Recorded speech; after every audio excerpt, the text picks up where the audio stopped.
Good morning. Good morning. Good morning. Good morning. Oh, I'm still waking up too, guys. I know. It is hump day, though. It's Wednesday. We are in this piece, okay? Yes.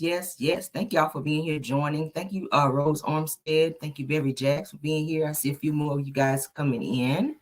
Yeah, thank y'all for being here. Happy Wednesday to everyone.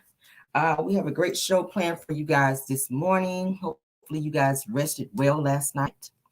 I kind of did. I don't know why I was tossing and turning last night. I don't know. When I be having a whole lot of stuff on my mind, I just don't be sleeping good sometimes. Trying to get stories together for my damn show, just other stuff. Christmas is coming up. I don't know. I be having too much stuff on my mind, stuff I want to do, and I just can't be sleeping sometimes. But nevertheless, thank y'all for being here. I see y'all coming in. Hopefully everyone is hitting the like button as you're entering. But nevertheless, get into our show. Hopefully you guys caught the pop in yesterday that we did, which was a great video. Lot of tea. If y'all missed that, I don't even know what to tell you. I don't know what to tell you if you missed that video, but you can still go back and do the replay and hit the like button on that as well. Hopefully you guys got your coffee and your tea and you got where you need to be, or you're getting where you need to be this morning. Okay, let's get into the show. All right, so celebrity news is always first, and that is where we will begin. All right, so Jeannie Mai, as you guys know who she is, let's go ahead and show you guys a picture. Jeannie Mai and Jeezy. All right, that's them. They are still fighting in the media, child. I knew she was not going to let this thing go. I knew it. Now they're saying that Jeannie Mai denies claims that she is keeping her daughter away from Jeezy, and she voices safety concerns over his firearms. Now I'm like, girl, you knew he was a whole bad boy. You knew he was a rapper when you got with him, when you were dating him. It was all, it was all great then. I'm pretty sure he had weapons whenever the two of you guys were married, but it's like Jeannie is still trying to hold on. And Jeezy had already put out a post saying that she was being like a gatekeeper to their daughter and finding reasons to try to keep her, or keep him rather, from seeing the child. So now she's coming out saying that she has a concern that he has weapons. And I don't think that he would have his pals, like he got a whole chopper sitting on the damn coffee table when the child come over there. I don't think that's the case. So, but let's get into what they're saying. They're saying that according to court documents, that Jeannie Mai is refuting claims that she is keeping her daughter away from Jeezy. It says that the documents show Jeannie has, however, voiced concerns about Jeezy's firearms and the safety of their child. It says in the documents that Jeannie's attorney says that it is essential to clarify that Ms. Jenkins' insistence on reasonable safety measures being put in place, such as safety concerns, securing and locking away all firearms that have been unsecured in the past, as well as having familiarity and popular trained caregivers is absolutely not gatekeeping, but rather a responsible effort to prioritize their daughter's well-being. Okay, so it says that Jeannie says that she gives Jeannie all the dates that he requests to see their daughter, including some extra time this Christmas season. Says that she says that she wants Jeezy's presence in their daughter's life, but safety is her primary concern. Somebody said, girl, you early. Yeah, because I gotta get on into work. All right. So I'm trying to knock it on out. But that is what they're saying about this situation. I really feel like Jeannie is just kind of nitpicking, because prior to Jeezy saying that he didn't want to be with her anymore and that he wanted a divorce, all of a sudden he was such a great dad then. He was such a great husband. Now all of a sudden he don't want her no more. It's like she's finding reasons to continue to drag this thing out. The two of them just need to co-parent. I mean, and if you have concerns, I get it. I'm a parent. And like I said, I don't feel like knowing that he's going to be having, visitations with his daughter, that he's going to have firearms out to where the child could get around firearms. I would hope that he would put them up, just like he was doing when you guys lived together. You knew he had pals when y'all were together, because he's a whole rapper. He's a street dude. That's Jeezy the Snowman. That's who you married, Jeezy the Snowman, the street dude. You knew all about it. You were happy to have a bad boy. You were happy to have the BBC in your house. So now you out here trying to act like he damn Tackleberry off Police Academy when your child is over there. Like, girl, calm it down, Jeezy and Jeannie. Calm it down, Jeannie. Like, you giving too much. You giving too much now. I know you want him back. And she said that she was devastated when she found out that he, really wanted to go through with the divorce. But now it's just seeming like, sis, it's too much, okay? All right, so let's move on to this next topic that I thought was like hella crazy, okay? A woman donated her kidney to her boss to save his life, okay? That's what I said, BBC True. Okay, so the woman donated her kidney to her boss to save his life, her life, to save the boss's life, which was a woman. Says that that the boss then turned around and fired her for taking too much time out of work to heal. Would anybody be wanting to be donating any kind of body parts to their boss? I don't know if I'm that. I don't know. My boss, I got a cool boss. My boss is mad cool, but I don't know if I want to be donating kidneys and stuff like that. Like, that's giving too much. That's too close for comfort. I don't know. So let's get into the story. And this really, really happened, okay? Now, they're saying a woman by the name of Debbie Stevenson, who's 47 years old, she's a mother of two, was fired after donating her kidney to her boss to save her life. It says that the Long Island, New York resident says that she filed a formal complaint with the New York State Human Rights Commission last Friday, claiming that her boss used her for her kidney, then fired her. Hell no.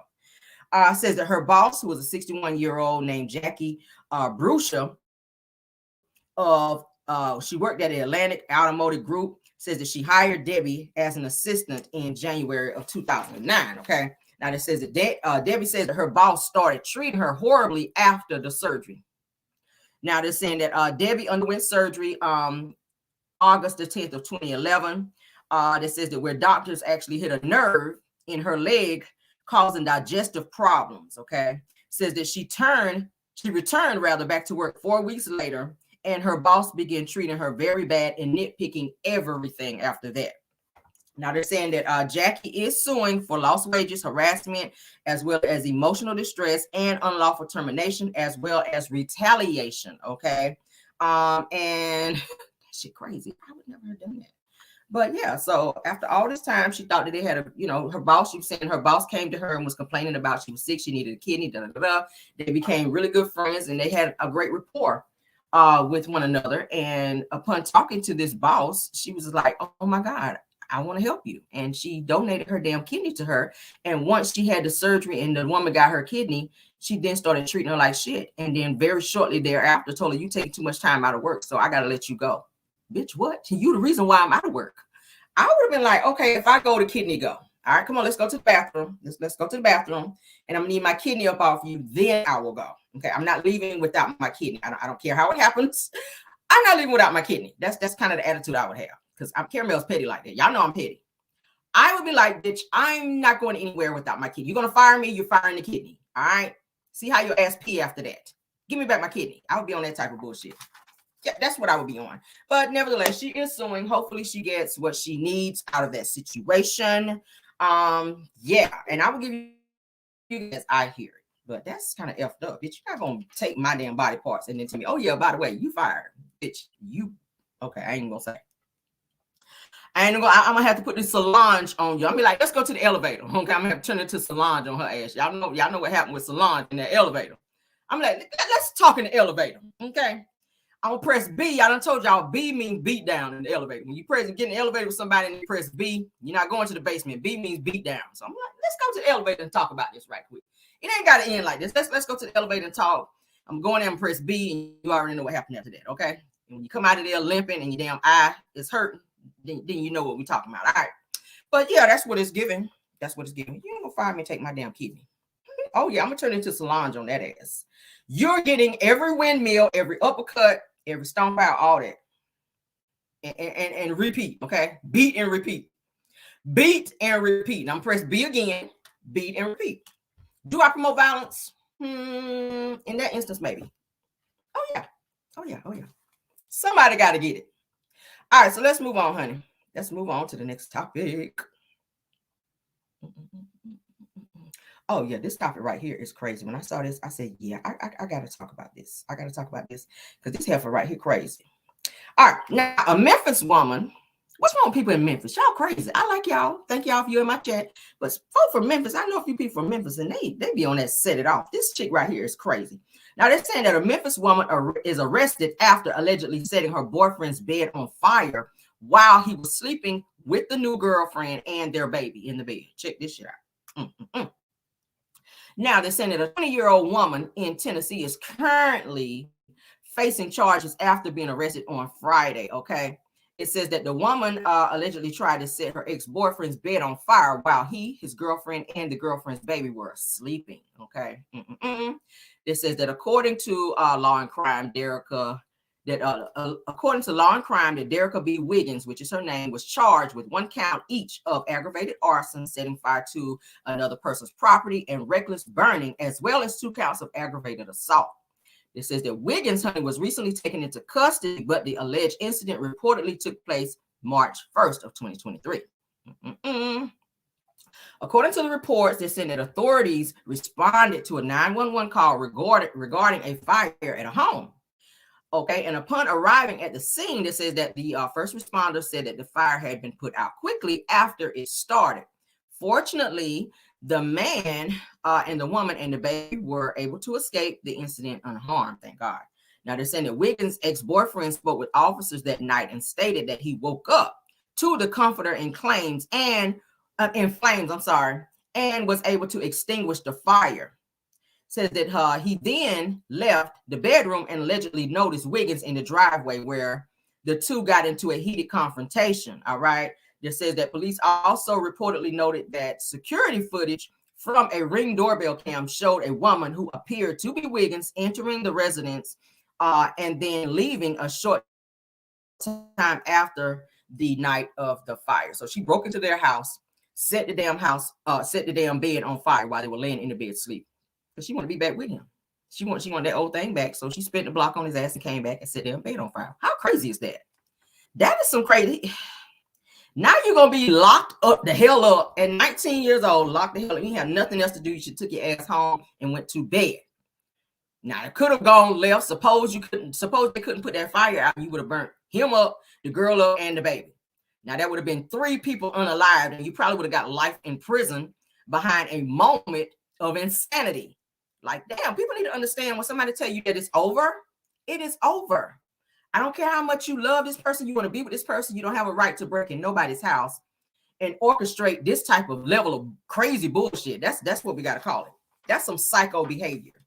And it sounds like it was premeditated as well. Okay, so breaking and entering, it's a whole bunch of crimes connected to this. Breaking and entering, arson, like a whole bunch of shit, a whole bunch. But thank God everybody came out okay. And thank God they were able to put the fire out. All right, let's move on, honey.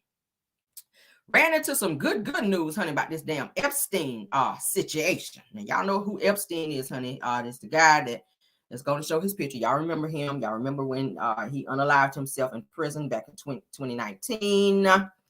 Yes, now they're saying that a federal judge, honey, is ordering the unsealing of court documents and names of Jeffrey Epstein's associates, and they're going to be exposed. Girl, the shit about to hit the fan, okay? Yes, God, it is. Let's go ahead and get into the juicy of it. Because, baby, Jeffrey Epstein, he hurt and violated a lot of women. All right. It says that a New York federal judge has mandated that the early 2024 unsealing to court documents revealing the identities of numerous associates to the late financer Jeffrey Epstein. Okay. They're saying that these documents are linked to a settled civil lawsuit accusing Epstein's former companion, Ghislaine Maxwell, which you guys know is serving 20 years in prison, of orchestrating sexual abuse on Virginia Guerf. That's how you say her name. Like I said, currently serving a 20-year prison sentence. That Maxwell was convicted of sex trafficking and recruiting girls for Epstein. Now, she was posing as his girlfriend, if you guys follow this story. Ghislaine Maxwell was posing as Epstein's girlfriend, but she really was the person who was grooming and or recruiting young girls to come and have sexual relations with Epstein. Okay. Now, let me get to my other tab because I kind of dug a little bit more into this because I wanted to get further into. Give me 1 second. Yeah. All right. So So what they're saying is that a federal judge in New York has ordered a vast unsealing of court documents in early 2024 that will make public the names of scores of Jeffrey Epstein's associates. That says that the documents are part of a settled civil lawsuit Epstein, alleging that Epstein's one-time paramour Gazelle Maxwell facilitated the sexual abuse of Virginia Woolf. It says the terms of the 2017 settlement were not disclosed. It says that Maxwell is currently serving a 20-year prison sentence after she was convicted of the sex trafficking, like we just said.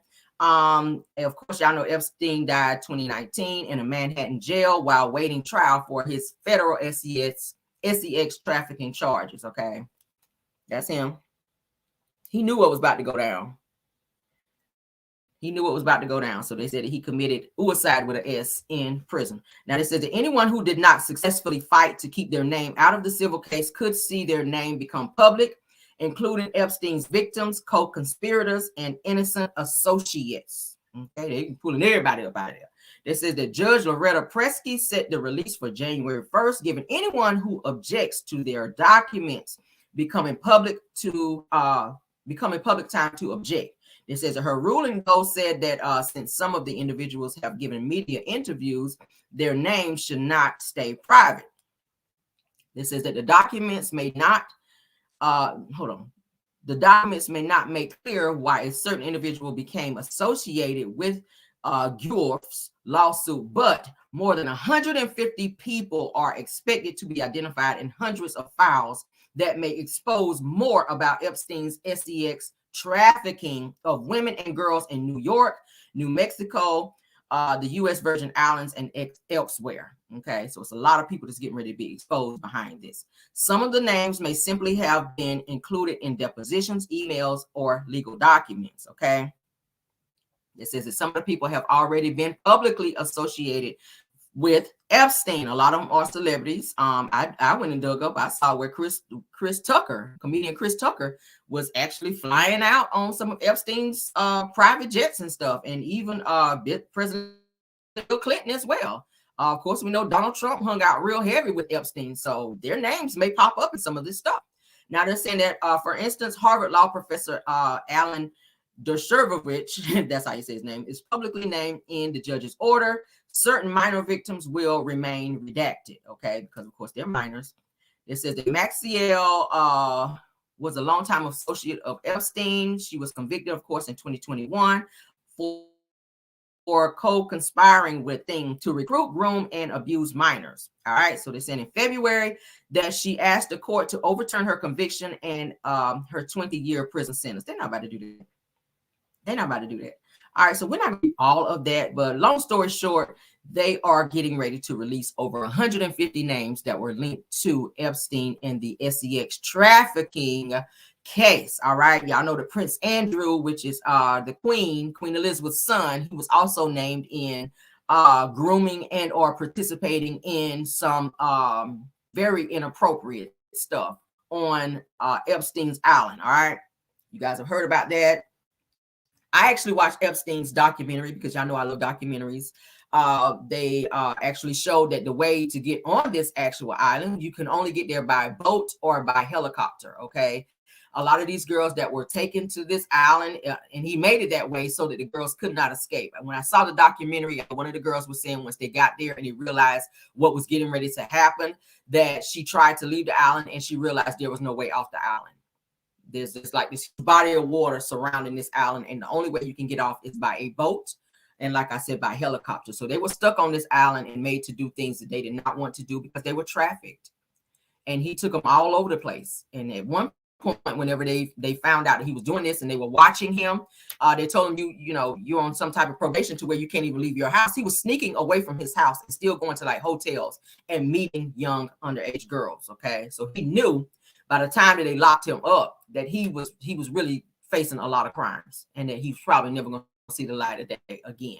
So that is why he unalived himself. He took the coward way out after you did all of these things to these girls. But a lot of celebrities, their names are going to be released in this damn case for being around and probably participating in some of the trafficking with Epstein, because we know in Hollywood trafficking is at an all-time high. Ask Diddy. I mean, hell, Cassie was trafficked. Ask R. Kelly. A lot of the girls that he was dealing with, they were trafficked. And there were numerous of women, over 30 years of trafficking with R. Kelly. Many, many years of trafficking with Epstein. Many, many years of I can keep going, of Diddy. Diddy doing the same thing. It's just like this person leave, you bring somebody else in, like Cassie is gone. So Carisha from the City Girl, she took over Cassie's spot. She's doing the same shit that Cassie was doing. Pretty much. So I hope they reveal every single one of them. Trump, your name is in there as well. And that's going to keep your ass from being able to run for office again. I pray. Okay, because your ass don't need to be in there. You really, really don't. But let's continue. Oh, child, we got so many great, great topics, Lord. All right, so let's get into this topic because I saw this and I wanted to talk about it. A New York governor signs the legislation to establish, okay, a commission for slavery reparations. Okay, we always talk about we want reparations. All right, well, let's see what they're saying, child. We might be getting a check or something. I don't know. Let's see. They're saying that the New York is one step ahead. They said that a bill was signed Tuesday morning, honey, that makes it one step closer to giving reparations for slavery. Oh, child, how much my check gonna be? I need to call down there to New York and see. All right, they're saying that Kathy Hochul, I think that's how you say her name, the governor of New York, said that the signing of the bill will now create a commission that will study what reparations may look like in the state, while also expressing that the bill was not about fixing the past, but about doing more for African Americans and bending the arc of justice. Okay. It says, if this committee can represent a viable path towards the helping of descendants of New York slaves and addressing the harms of disparities that exist in education, that exist in healthcare, that exist in healthcare, that exist in environment, that will lift all of us up. Us, now you can't say us because you're white. You can't say us. When you're talking about African Americans, you can't say that's going to lift all of us up because, ma'am, you're white, we're black. You're not us, but okay. So they're saying that Governor Hochul discussed New York's connection to the Underground Railroad and the history of slavery during the press conference, okay? They're saying that what's hard to embrace is that our state flourished from slavery, okay? They said that it is not a beautiful story. Indeed, it is the truth, all right? So, yeah, we'll see what that's giving. They're trying to do something for us, honey, and we'll see what it's giving. But I don't think that any amount of money or anything that they do for us will ever make it right from what all of our ancestors had to endure for slavery's sake, okay? Excuse me, guys. For slavery's sake, they went through a lot. They went through a lot of gruesome stuff in the heat, being beaten, being abused, made to pick cotton and all this other stuff, being made to have relations with the master and all this. And y'all know, I ain't even gonna go down the list because I don't want to get mad. Y'all know stuff like that makes me mad. But nevertheless, they're trying to do something to make it right. We'll take it. I mean, damn, okay? We'll take it because nothing that you can ever do is going to make it right. But moving on. Okay. All right, so NFL Super Bowl champion Derrick Ward is arrested on felony charges after committing multiple robberies. All right, his bail is set at $250,000. That is him. Shout out to Jasmine Bryan. That is him. Just stupid. Okay, ruined your life. All right, they're saying that the LAPD recently detained Super Bowl champion Derrick Ward. All right, according to reports, they're saying that the ex-athlete is suspected of burglarizing several businesses in Los Angeles, and is reportedly facing a felony charge. Now you done won Super Bowl rings. Let's continue. He's so stupid. They said that Derrick Ward, who is 43, was reportedly taken in by authorities on Monday, December 18th. They said that officials reportedly shared that the former football player allegedly used force and intimidation to collect money from multiple establishments, including gas stations. Now, how much money are you going to get from a gas station? They said, however, it is reported that he did not yield a weapon. They said that Ward is being held on a $250,000 bond. Now, they're saying at this time, it's unclear what may have promoted Ward to commit the crimes that he stands accused of. All right. They're saying that the LA native first entered the world of professional football in 2004 after being selected in the 7th round of draft. Says that in 2007 that the former New York Giants player secured his first ever Super Bowl championship win. The Ward went on to have his breakout season the following year, rushing for 1,025 yards.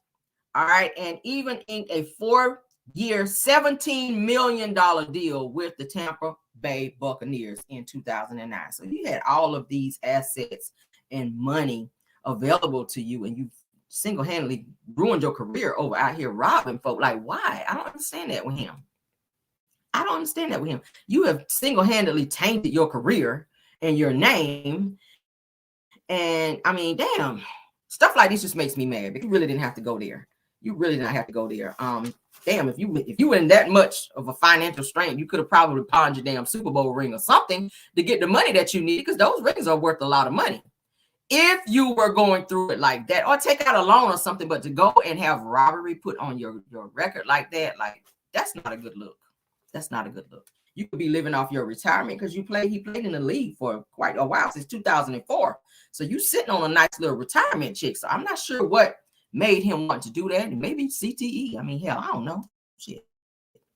But then again, they don't know until this person actually passes away and they actually do the surgery on the brain to see if they actually suffer from CTE. So I don't know. He will be spending time in prison, because y'all know burglary, that's a very serious crime. Okay.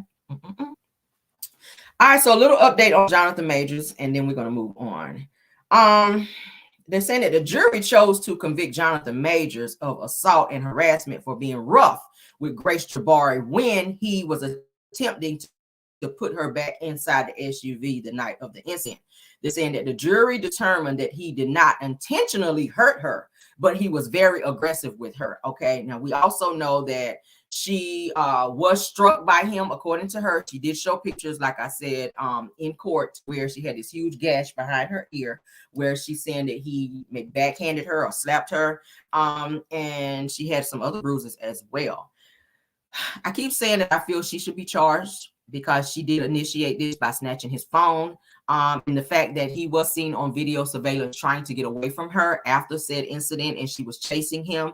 So I feel like she kind of ignited this situation, and she continued to instigate it by following him when he was trying to get away from her. So both of them should have been charged, because she was wrong for snatching his phone. He was wrong for striking her, and anything else that happened after that. Okay. They're saying that regarding what Jonathan Majors was convicted of, that there's some misinformation out there, including I think some stuff that went down at his apartment. They're saying that both assault charges related to what happened inside the car and the harassment charges related to what happened outside. It says that he was acquitted on, they said he was acquitted on anything having to do with intent. It says that this means that Majors was convicted related to Jabari's finger injury, which her finger was sprained behind him trying to get his phone back from her. It says that the jury ruled that it was reckless but not intentional. Okay, but the assault on her finger, where he hurt her finger, that was also taken into account when they decided to convict him for the assaults. So he had 2 actual assaults that he was convicted of. Okay. So he was most recently seen out. I think yesterday he was out doing some Christmas shopping. TMZ did catch up with him, and they did see him out doing some shopping. He looked like he didn't give a hot damn. He was drinking, sipping on his coffee, and just out shopping. Child, like, okay, whatever. I got 2 charges, whatever. Let me go down here and spend some money and shop.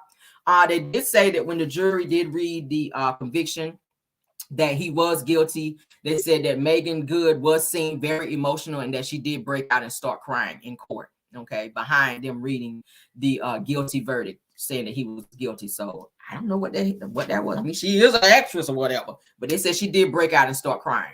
Okay, and I was telling you guys yesterday that the jury, they did not take kindly to him sitting there and reading his Bible and just totally ignoring cross examination with Grace Jabari when she was on the stand. Like he was totally ignoring her, and it was very obvious. And the jury, they didn't like that. So I think that took an account too of the fact that they felt that he wasn't taking accountability And he wasn't taking the trial serious because he was just sitting there reading. He was reading the damn Bible. And there's nothing wrong with reading the Bible, but it's the time in which you did it because you kind of made them feel like that you were, that maybe you didn't give a damn. Okay. I don't know, child. You should have been praying. Maybe he was scared. He was trying to, connect with the Lord or whatever, child. I don't know. All right, let's continue. All right, so let's go ahead and do my update. We talked yesterday about the NFL, the NBA player rather, Chase Camanche.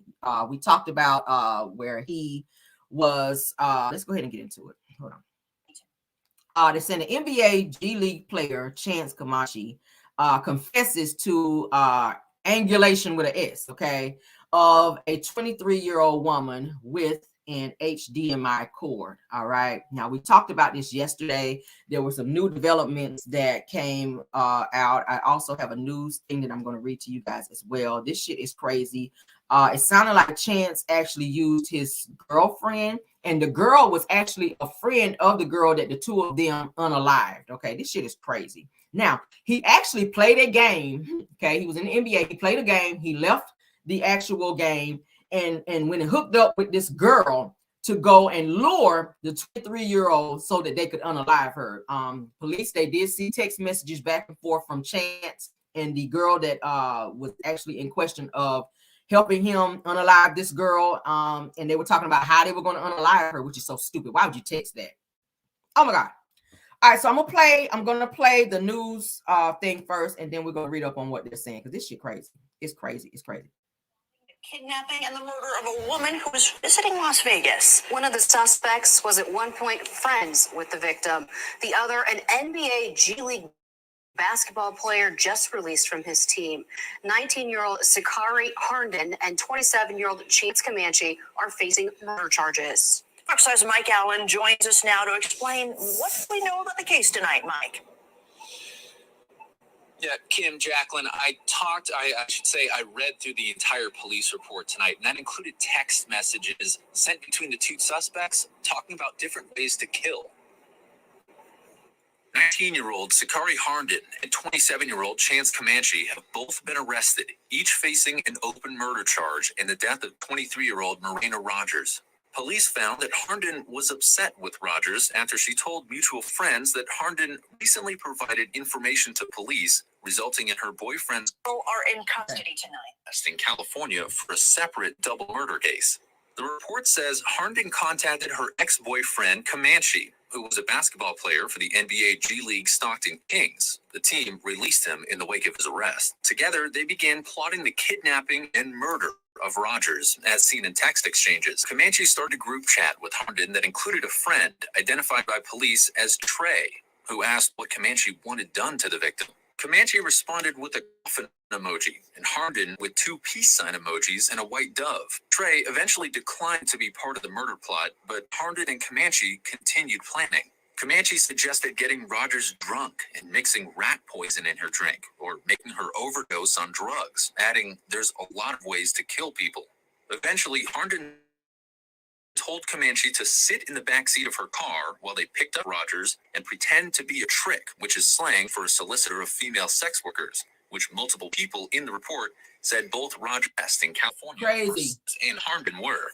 Camanche talked about methods of killing, saying he could do it from the back seat, like how killers do it in the movies. On December 5th, Camanche played a game for the Kings at Dollar Loan Center Arena in Henderson against the G League Ignite. Security cameras caught him after the game leaving his room at M Resort and getting into Harnden's car. Rogers' friends recalled dropping her off to meet Harnden in that car and reported seeing a stranger in the back seat. Cell phone data shows Harnden, Camanche, and Rogers traveling to a liquor store and then to a cul-de-sac, which is where Camanche and Harnden both strangled Rogers, according to information Camanche disclosed in an interview with police. He said afterward he and Harnden drove a short way into the desert and buried Rogers' body under rocks next to a road.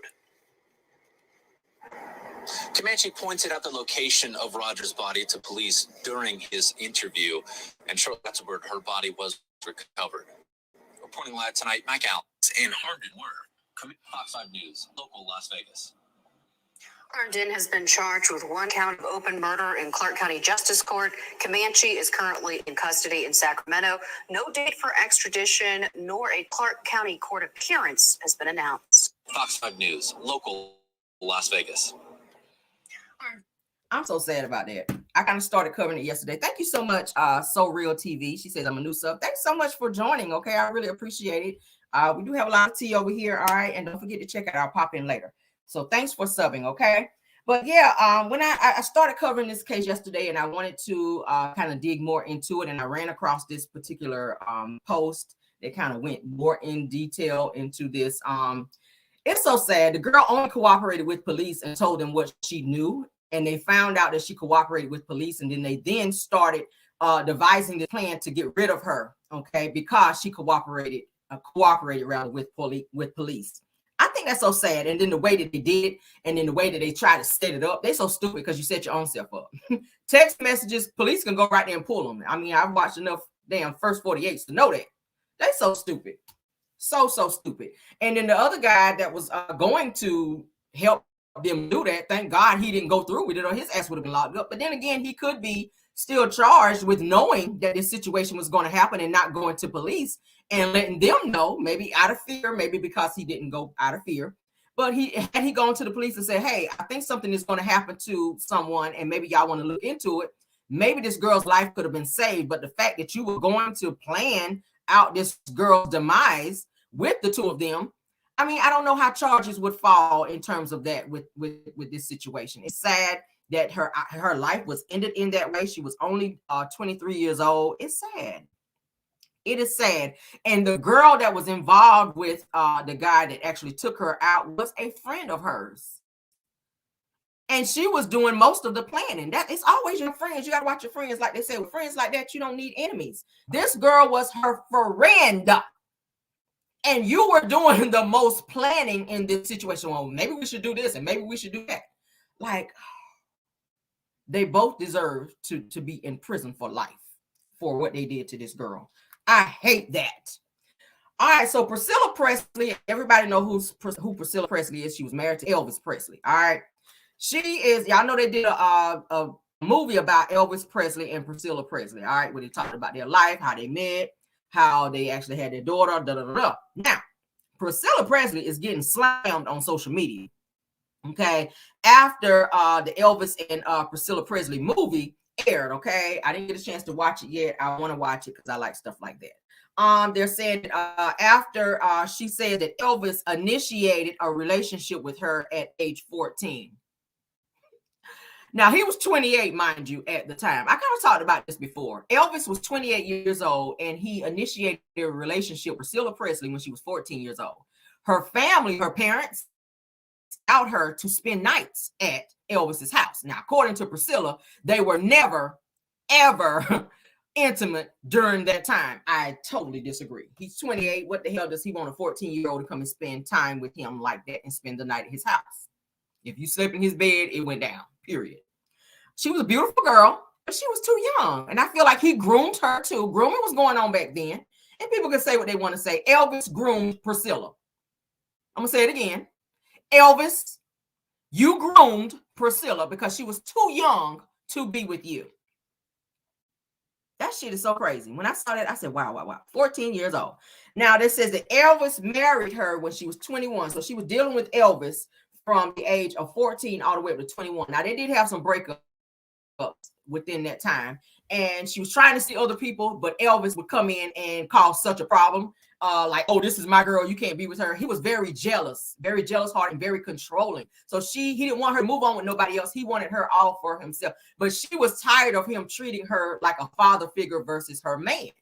So she would start seeing other people, and he would come in and break it up and cause problems to where the other person didn't want to be with her so that he could have Priscilla all to himself. So at 21, he married her after being with her since 14. And like I said, her parents allowed it. Her parents allowed her to be with Elvis. And she was saying that Elvis would always say that he was lonely, that he wanted to be with Priscilla because he was lonely, and that her family would allow that. So that she would say, oh, I'm not messing with Elvis, mom and dad. You know, he's just lonely and he wants me to come over and spend time with him. And her parents would be like, oh, okay. What kind of parents are you? This is a problem I have. We kind of hinted on this last night. We have to protect our children. And I feel like they knew Elvis was this celebrity. He had money. So they kind of allowed things and they kind of turned their heads to things, maybe because he was giving them money and provided a certain lifestyle for the family. So they kind of sacrificed their daughter and her innocence in exchange for a certain lifestyle. So she was made to be in adult situations and to be with him because he was so lonely. Like, sir, out of all the women you could have been with, a 14-year-old. But she says that people were saying to her that she was, being taken advantage of at 14. But she says that's not the case, that she and Elvis were just friends. I'm sorry. I don't have any friends in my 40s. I don't have any friends that are 15 and 16 years old. That's weird. That's odd. We don't have anything in common. You can't go to the same places that I go to. What you're thinking, I've already been there. So I don't care to be around anyone my son's age or in a teenage type age. We just don't have nothing in common. Plus, it's sick as hell. That's something I didn't understand with R. Kelly and Aaliyah. R. Kelly was 28. Aaliyah was 14, 15. You married her at 14, 15, and only because you impregnated her. It's sick. It's grooming. Grooming. We talked about it last night in my live where they were saying that Bishop T.D. Jakes allegedly did something to one of the guys in his congregation who was 16 at the time, and his parents took money in exchange to be silent and not go to the authorities. And the young man is saying that he doesn't want to have anything to do with his parents now because they chose financial gain and a certain lifestyle over protecting him. And this happens all the time. It happens all the time where families, I guess, they want a certain lifestyle and they want to live a certain type of way, and money is presented to them and they say, oh, okay, I'll take this over protecting my child. But then you don't understand that's a lifelong situation that your child goes through mentally, psychologically. They have to go through all types of counseling and stuff. And then they see you as the parent who did not protect them. They see you as the parent that don't protect them. It happens all the time. So we have to protect our children. But Priscilla Presley is getting slammed online after this damn movie came out. I think it's called Priscilla. It's called Priscilla. It's about her life, but then it also talks about her life growing up with Elvis. So he kind of pretty much raised her in a sick, twisted way. He raised her, and I can say trafficking too, because she traveled with him. She was too young. She was not able to consent. So that's a lot of crimes in this situation, but society doesn't want to see it as that because he was Elvis. I'm going to say it again. They don't want to see it like that because he was Elvis. If she traveled with him out of state, that's trafficking. If you were sleeping with him at 14, 15, that's trafficking. Unfortunately, he's not here anymore to face any charges behind it, and she is, and they decided to do this movie. But you kind of open up a can of worms, and you're kind of tainting his legacy to where people see him as this nasty, sick, twisted individual who was laying up with 14-year-olds. It's no different than R. Kelly and the nasty shit he was doing with minors. And the same sick, twisted mess that other people in the industry be doing. But they don't say anything about it because this person, they build him up to be like this God and have this God complex to where they feel they're untouchable, and the police can't, ain't gonna arrest their ass because they're this huge celebrity in the industry. But it happens all the time, and I don't feel like I'm gonna watch the movie, but I don't promote that type of behavior because it's sick and it's nasty. But let's continue. Donald Trump, honey. Donald Trump is being disqualified. Okay. He is being disqualified. Let me find my post. I don't think he's going to get to run for president again. And I'm happy about that shit because he don't need to be up in there anyway with all the shit he got going on. Let me get to my post because I thought I saved it in a tab, but it don't look like I did. Yeah, he ain't going to be able to run for office, honey. Let me get to it. Thank y'all so much for being patient. And I hope you guys are enjoying the topics that we are talking about. Oh, before I go, if anybody cares, y'all know Kim and Croy, they still trying to sell their house, honey, with all the crazy shit they're going through. They just dropped the price on their home, $500,000. They really trying to sell their house because they broke. So for those of you that care, Kim and Croy, they are trying to sell their home. Thanks to TMZ. Kim and Croy, they slashed their mansion price by $500K. Okay, they're trying to sell. That's what they're saying, child. They got to get out their house. They, baby. They got to get out of there. All right, so hold on. I'm getting to it, guys. Ooh, child. Ooh, impressed from a girl, Celine Dion, too, before I pass by that, because I love me some Celine Dion. Her sister did come out to say that she's lost complete control of all of her muscles. Y'all know she has like this some type of muscle disease, right before I get to the Trump thing.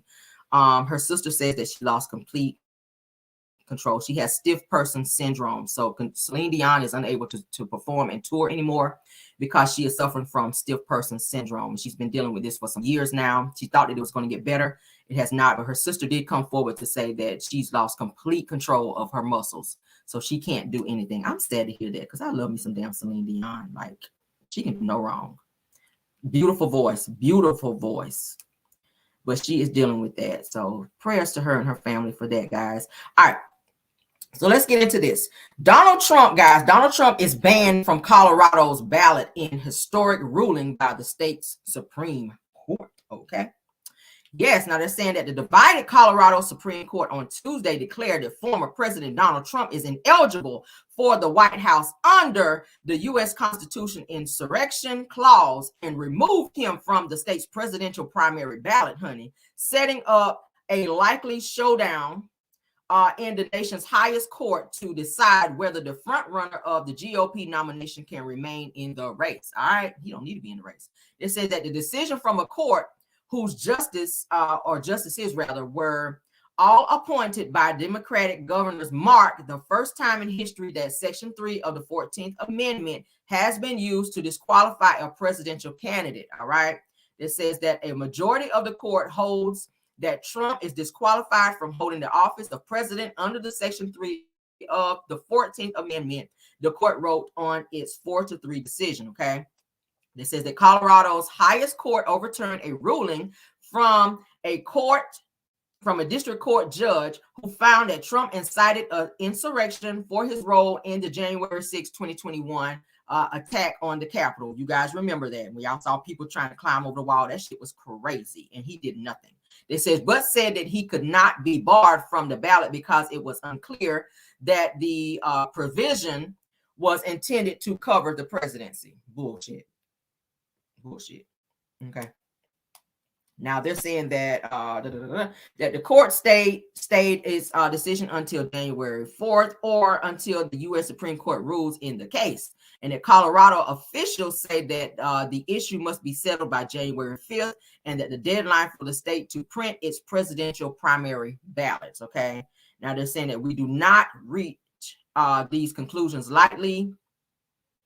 And they wrote that that's what they wrote about the court's majority. They says that we are mindful of the magnitude and weight of the questions now before us, that we are likewise mindful of our solemn duty to apply the law without fear of favor and without being swayed by public reaction to the decisions that the law mandates that we reach. All right. Now they're saying that Trump's attorneys had promised to appeal any disqualifications immediately to the nation's highest court, which has the final say about the constitutional matter. So hopefully they can get it to where his ass cannot run for office again, because he's trying to get back in there.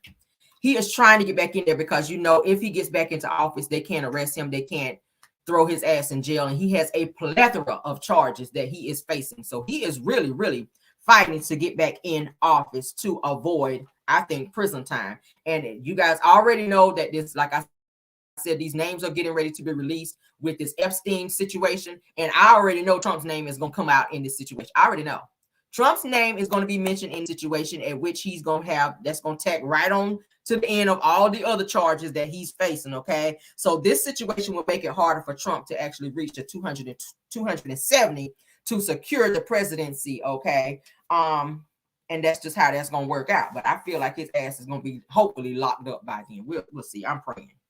I'm praying because, Lord, he does not need to be in office. He would not be a great president for us again after what happened before. He sat back when COVID was at an all-time high and did not move when he needed to, and a lot of people lost their lives behind that. I blame him. I blame Trump. I blame Trump. So prayers to everyone who had to deal with the bullshit that they dealt with while he was in office. And Lord have mercy. Okay. Oh, I really hate that. I really hate that. All right. So I think that's all my topics. I think that's all my topics for this morning. Yes. Let me make sure. Let me make sure. Yeah, that's all my topics. Oh, let me do this one just on a lighter note. Let's do this on a lighter note. What would you do if your husband said this to you? All right, now Real Housewives of Beverly Hills, this is a newbie, her name is Anne Marie Wiley, says that her husband told her that he fell in love with her because she's an 8.5, okay, in all areas. Not a 10, honey, but an 8.5. And says that you're not a 10 in looks and you're not a 10 in brains. I would have been like, wait, what? All right, so let's play what she had to say. And the way she said it, it was like she agreed. That would have been a red flag to me. And he ain't no looker himself. I'm about to show y'all here in a second. Like, you don't either, sir. Okay, but Marcel, he always tells me that the reason he fell in love with me is because he's like, you're an 8.5 at everything. Lindsay, what shoes are you wearing today, baby? You want your truck today? Yeah. He's like, you're not a 10 in looks. You're not a 10 as an athlete. You're not a 10 in brains. He's like, but you are a solid 8.5 at everything you do. And he's like, you know, not a lot of people can say that. Wait, what? How you tell your spouse you're not a 10? You about a strong 8.5. You know, you're not a 10 in looks. You how do you disrespect your spouse in that way? You're supposed to always put him on a pedestal, okay? Because like I said, he ain't really the best looking thing. I mean, I don't know about that. You're not a 10 in looks. You're not a 10 in brain. So really you're trying to say that she ugly and dumb. That's kind of what you're trying to say in an indirect type of way. I would have snapped on his ass. And I would have been like, okay, and I don't want to be married to your weak ass no more either, old moist fool. That's what I would have gave him. You moist, burnt seal. I would have went there because I'm like that. When I get mad, my mouth is real, you know, messed up like that. My mouth is like a chainsaw when I get mad. And I go all the way good. I would say, listen here, you burnt seal. I would have went there. And then I would have took it all the way there on his ass. But don't be telling your wife she ain't no 10. She might not be a dime, bitch, but she is 2 nipples. That's still a 10. All right? That's still a 10. I don't care how you get it. 10 pennies, that's still a 10, bitch. Y'all know they say a dime, honey. You up here if you a dime. But I'm like, look, bitch, I'm 2 nipples. That's still 10. So I don't care how you get it. We still are 10 over here. And if you don't see it in that way, then take it that way. All right? Well, let's get on out of here. Y'all know they say child for 10. We are 10 over here. All right. Yes. A 10. My husband see me as a 10 in his eyes. All right. And I see him as a 10 in mine. I wouldn't be with you. We ain't with no gutter snipes over here. No, we ain't. All right. But hopefully y'all enjoyed the show. Because y'all know Car Chronicles usually is about 45 to about almost an hour. But we done made it there. I will see you guys. Somebody said don't allow him to get away with that BS. Right. Miss Cassandra, you better let him know. 2 snaps on it. Yeah, let his ass know. But thank y'all. Hopefully you guys enjoyed the show. I try to make it as most informational as I could to keep you guys updated on what's going on out here in these streets. But I will see you guys for the pop-in today, and it's gonna be juicy. We're gonna be talking about R. Kelly and his relationship with Aaliyah, and the fact that R. Kelly also smashed the mama too. We talked about it last night. Y'all don't want to miss this because I'm still getting my show together and all this amazing tea, baby. Y'all gonna clench your pearls and break them on this pop-in today. So don't miss it. I will see you guys then. I will send out my notification for those of you that will be joining. Okay. So y'all enjoy your hump day, and I will see you then. Moss, thank you for a great job. And any content creators that joined us as well, thank you for being here. Okay. Love you guys all the way down to the ground, and goodbye.